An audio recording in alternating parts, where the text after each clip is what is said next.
Consumers want to know the facts about the products they buy.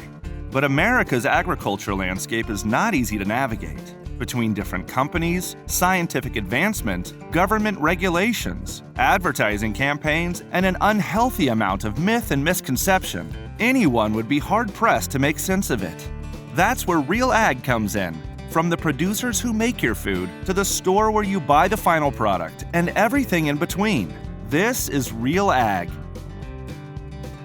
By 2050, the world's population is estimated to grow to almost 10 billion people. With all these mouths to feed, the United States, like other countries, will be expected to produce larger amounts of food to feed this rapidly increasing population. Kansas will be a large contributor to help solve this problem. Universities such as Kansas State have been researching ways to combat these future dilemmas and looking for potential solutions and benefits for the people who consume the food as well as the producers who make it and help deliver it to the hungry masses. We will discuss global food systems, what they are, and what affects them on this episode of Real Ag. Production of Real Ag is made possible in part by an underwriting grant from the Kansas Soybean Commission, the Soybean Checkoff, progress powered by farmers.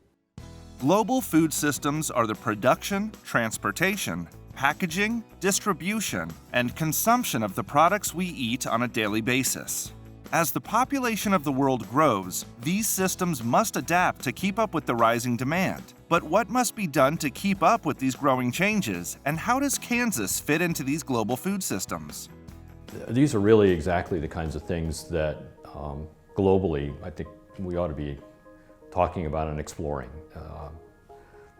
The same way that oil is a global commodity, the same way that many other objects that we rely upon are in a global marketplace, so is food. And I think that's been clear for decades. And there have been a number of experiments tried in other parts of the world in terms of managing food supplies, and those haven't ended well, particularly Stalin's efforts, for example, in the Soviet days, and Mao's efforts in the 50s and 60s in China. These were really difficult times and illustrated, frankly, that food systems that are highly dependent on the people involved from the earliest stages all the way through to the consumers can drive something in the wrong direction. And I think that that's something that we have to be aware of and recognize that this is a global commodity, and yet at the same time there are local challenges with respect to delivering food locally, managing food locally. And while we may be able to produce enough to feed 9-10 billion people in the next few decades, we may not be able to necessarily manage it and distribute it properly. And so I think of global food systems in a sense that it's the producer, it's the consumer, it's the folks who are in between, it's the shippers, it's the truckers, it's everyone who somehow engages and touches food in one way or another. It's the policymakers. And so we have to think about this, and this is one thing that I think we do really well here at Kansas State, is that we think about global problems in a multidisciplinary way, and that we approach food thinking about it from the policies and the political science aspect of it, the communications and the human science aspect of it, and how we connect with the families that are involved in each of those points along that path. Kansas, of course, is at the center of food, with food being a $40 billion a year industry for the state of Kansas in terms of our contribution to GDP. It really involves everyone. It's not just the producer who, as you note on the interstate, the signs that say every Kansas farmer feeds 155 people and you. Yes, and It's the transportation systems, the hubs. The history of Kansas in the 19th century, of course, was built up around railroads and being able to cross the country, but also being able to move produce from really the breadbasket of the United States out to, at first, the rest of the U.S., but later on, the rest of the world. And so we really are at the center of that, and Kansas State University being the land-grant university that was created to generate new knowledge, new ideas, new inventions, but also to share that with the world and to share those opportunities with the world. When we're in a state like Kansas, where we have such a small human population and a large agricultural capacity to produce, Denver is an export market for Kansas. Des Moines is an export market for Kansas. Dallas is. We've got to work hard to move product outside of our state boundaries first, just to create demand that helps buoy prices. International demand is such a huge component of Kansas agricultural production, whether that is sorghum going to China, or beef going to, heck, Canada and Mexico, our two largest trading partners. We have to have those international markets in place and be as strong as they can to support an economy like the one in the state of Kansas with such a significant reliance upon agriculture. The strength of the U.S. dollar policy, economic policy here in the U.S. has an impact as well, and so we have to make sure that we're able to be price competitive in those international markets where there's an opportunity for us to send product. But it vacillates up and down. It's a huge challenge that growers have to make sure that they actively participate in the marketing decisions for the commodities that they produce. Certainly international markets are a huge part of establishing value and adding value to the commodities that we produce here, whether that commodity is corn that's fed to livestock, specialty corn that goes into a corn chip, or the beef or pork that we raise here, the dairy products, moving those into export markets outside of our state boundary, outside of our U.S. boundaries are very important in terms of adding value. It's where our growth is going to come from. We're going to continue to see producers become more productive, whether you measure it by the acre, by the cow, by the steer, and so growing those export markets is absolutely vital to the success of Kansas agriculture. In some respects, Kansas the last year was relatively more profitable than the rest of the U.S. Part of it was just the rainfall that we ended up receiving in 2019, and generally rainfall patterns have been pretty good in 2020. And so because of that, at least on the crop side, there has been more yield. And from a crop farmer, certainly if you can have more output to sell, that is a good thing. And so relatively, I think Kansas the last couple years has done pretty well in terms of, we do some work with the University of Illinois. The Eastern Corn Belt has struggled a little bit more from an income perspective than Kansas. And again, excess rain in a rain deficit state is a good thing. Excess rain when you have plenty of rain as you go further in the Corn Belt, that's not a good thing. And so essentially because of that, Kansas fared relatively better on the crop side the last year or two. Producers have the challenge of choosing, planting, maintaining, and harvesting various types of crops and livestock that they will then sell to various distributors and production facilities that may make them into other products or goods, also known as commodities. But what exactly are commodities, and how are they valued? Commodities essentially are, people think of those as wheat, corn, soybeans, beef cattle, milk. All of those would be commodities. Most of those are just priced on the market in terms of, especially if you look at the grains like wheat, corn, and soybeans, they're basically just sold to the local elevator based on supply and demand, not only in the local area, but certainly the national and international markets affect those. With regards to the livestock products, there's been quite a change in the way that they priced. At one point, it was more of an open market. A lot more of those are sold on a contract basis, where essentially they will negotiate a base price. It might be the live cattle price at that point in time, and then there will be premiums or discounts via the quality of the product. Milk is priced the same way, where essentially there's premiums or discounts based on the quality of the product. So the higher the quality, the higher the price you'll get. The lower the quality, the lower the price you will get. The main thing is just demand and supply in terms of essentially per capita consumption. In terms of over time, that's one of the things that people track quite a bit, is what is the per capita consumption level. And so population, and the other thing that becomes very important in demand is income. In terms of as incomes change, it's been shown around the globe that individuals diversify their consumption habits. And so two main drivers on the demand side are the number of people and then the income. On the supply level, the couple main drivers are land availability, and so land there to grow crops. And then the other thing is productivity change in terms of how much yield are we getting per acre, how much efficiency do we have in livestock output. And so those are really the main drivers. Certainly there will be localized things that can affect it, but food is in a global market.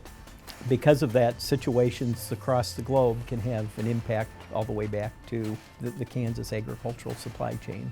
Right now, if you listen to the agricultural commentary, a lot of concern with regards to whether or not with the recent fire in western Kansas, with the situation with the coronavirus pandemic, there has been concerns in terms of whether or not market power is affecting the ability for producers to get a fair price.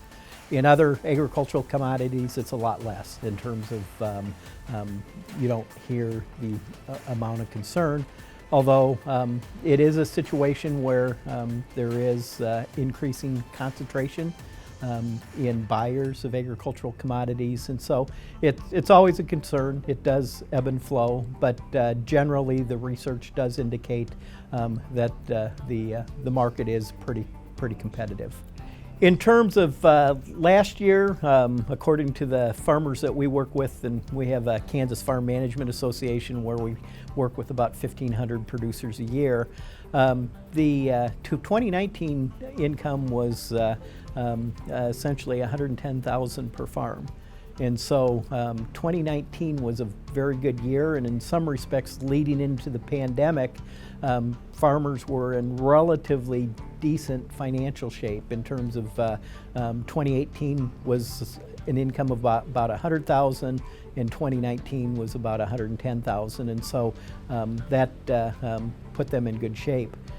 Looking at the pandemic, and certainly there's some concern out there with regards to future payments.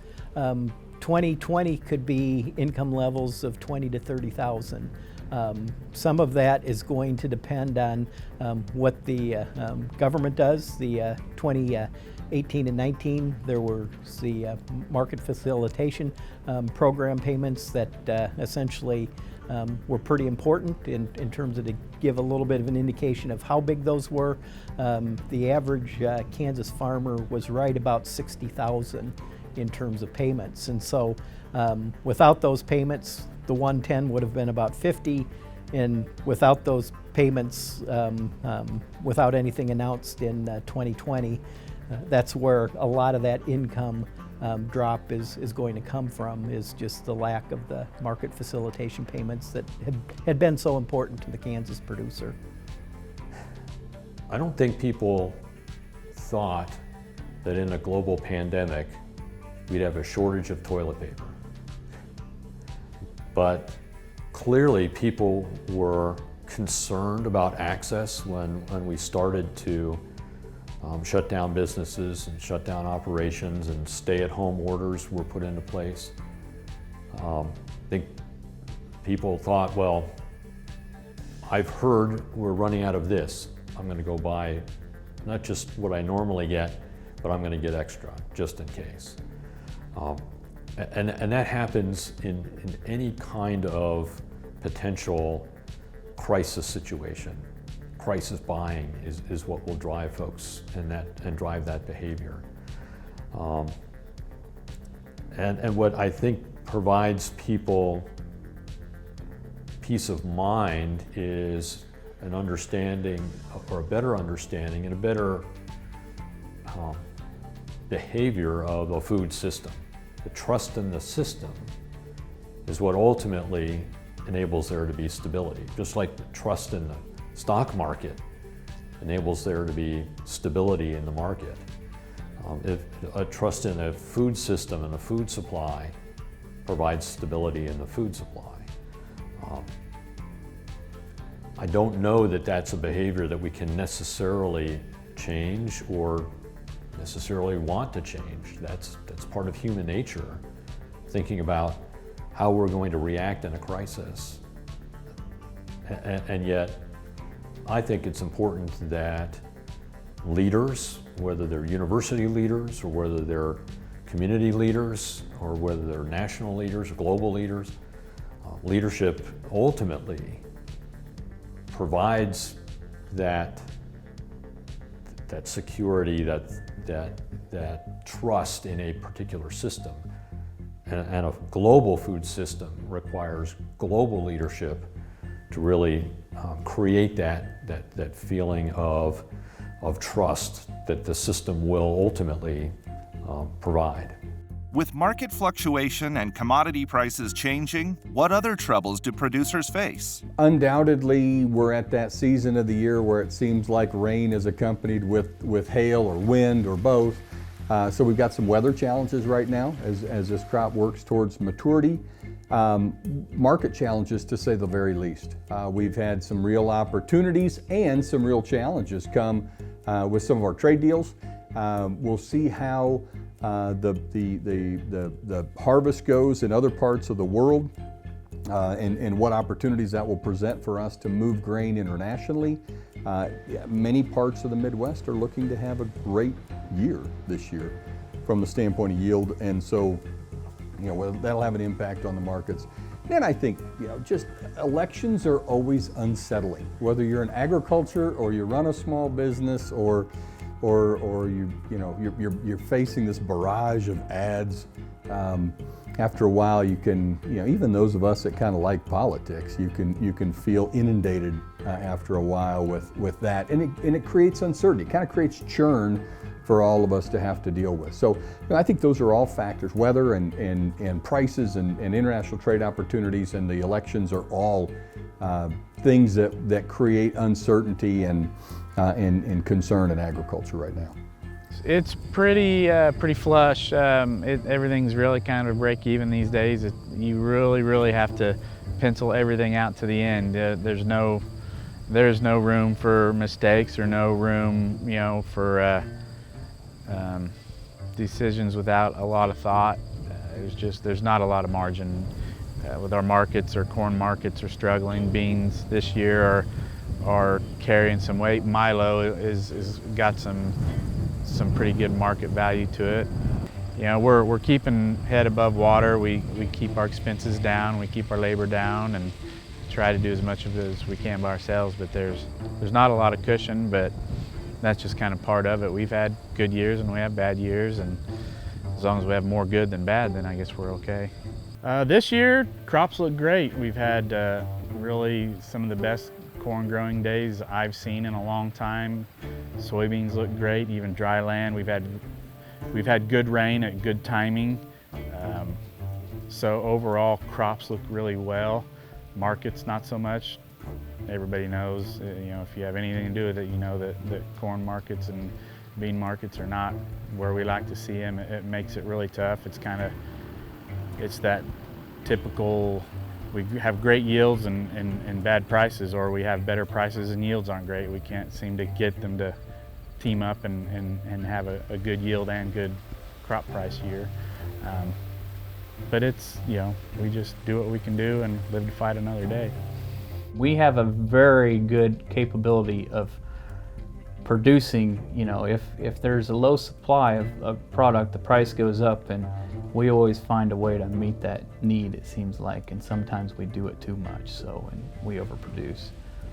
Weather has a lot determining how that happens, and it seems like we're always, wouldn't say rooting for somebody else to fail, but it seems like we can, if another country is having a shortage or having a drought, for instance, we can be the beneficiary of that, and vice versa. It works both ways. Farmers have amazing potential to grow and support the needs of whatever the industry is calling for. If we're needing corn, we can produce corn. If we're needing wheat, we produce that real well. Soybeans, it just really, a lot of times what we do is find the need, and that's dictated by price.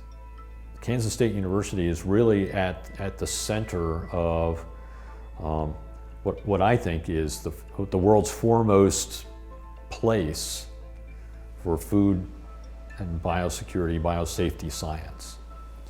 And our goal as a university, as a land-grant university in particular, is to explore the opportunities to improve the health and safety and security of people not just in Kansas but around the world through food health, through food security and food surety.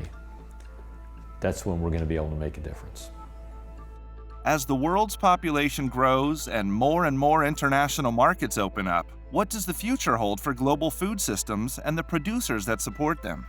Food will continue to be one of the most important, if not the most important, product that we can deliver. That the lack of food, the shortage of food is a real breakdown in trust. It's a breakdown in the system.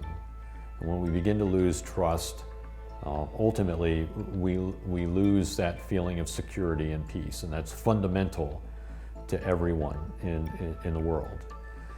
And that feeling of peace and tranquility is something that is ingrained in us as human beings. It's something that we strive for. In the future, that's going to become more and more important. I think that the lessons that we've learned about the pandemic and about the value of friends and neighbors, the value of family members, the value of that far and above outweighs the value of many other tangible things. So I think we will think differently about society going into the future. The future may hold something different for us when we think about our work environment, our learning environments, how we interact with one another. I hate to think that we no longer have the opportunity to get together as friends and family and colleagues and have that personal connection with other human beings that we long for. Recognizing, of course, that globally we still have challenges, we still have political differences, we still have ways in which we think about the value of human lives, the way we think about the value of food. I hope that we will begin to place a greater value on that food and the role that it plays in our society and how it's so critical to keeping peace in the world.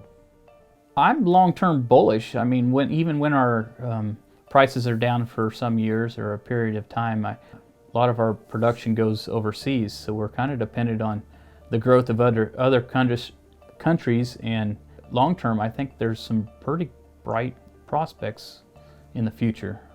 At least I believe so. Farmers are optimists in general. Otherwise, it'd be hard to be in this field if you weren't bullish long-term, for sure. Digital tools will really allow us to take a very talented agronomist and absolutely pinpoint the field and the acre that they need to visit to have the maximum influence on productivity and profitability for that grower. To me, that's huge. That changes the mindset for how we do business. I think we're going to continue to refine our ability to analyze data. We collect a lot of data here between our laboratories and our agronomy facilities, and we collect data on over 500,000 samples a year, and we influence about 1.25 million acres a year. We're an information factory. Refining the ability to analyze that data and really fine tune it in a way that the owner of that information can use it to influence their decisions, to me is an absolutely critical next step for us. Whether that's artificial intelligence, whether it is data modeling, it's probably all the above.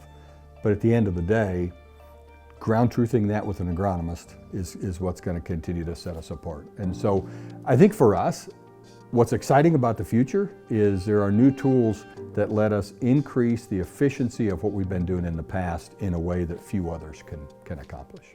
I think the big thing from a food and agricultural perspective is that the long run human population growth has not changed because of the pandemic. And if you look at long run in the food and agricultural sector, I'm very bullish in terms of we're going to add probably 2 billion people in the next 20 years, next 30 years. Those individuals are going to need food in order to live.